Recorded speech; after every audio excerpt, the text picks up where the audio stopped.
Hi my friends, how is your day? I hope you all the best. Welcome to your channel Let's Break. In this video, we will discover satellite orbits. Let's go. Now, polar orbit vs Sun synchronous orbit. In general, there are two groups of satellites. Some satellites orbit the equator and those that orbit from pole to pole. For example, Landsat, Worldview, and Sentinel to satellites are in a polar orbit or near polar orbit. But what are the benefits of orbiting at the poles?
Why do some satellites have a polar orbit?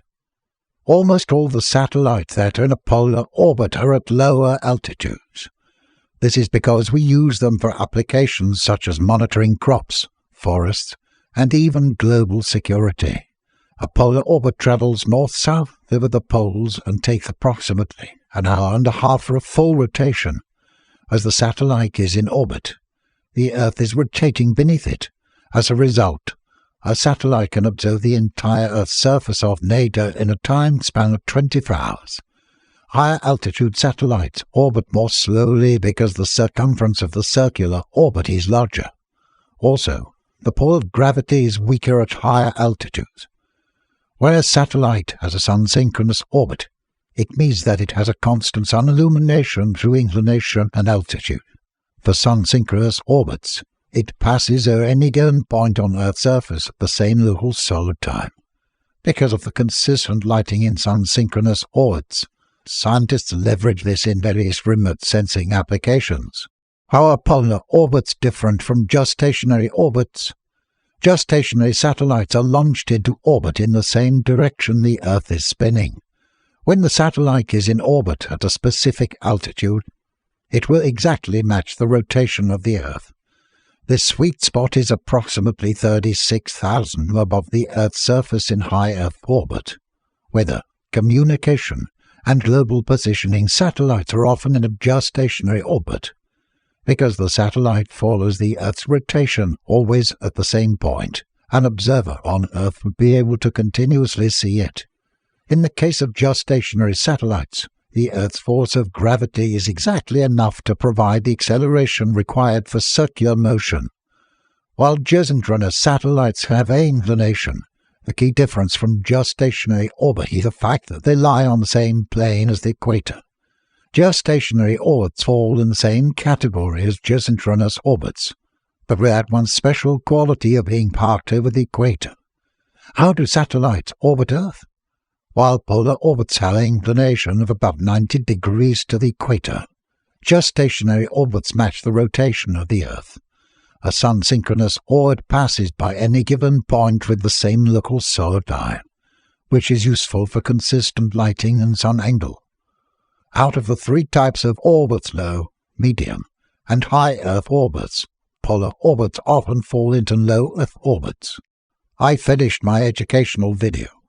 Please don't forget to subscribe plus share plus turn on bell button. Hasta la vista.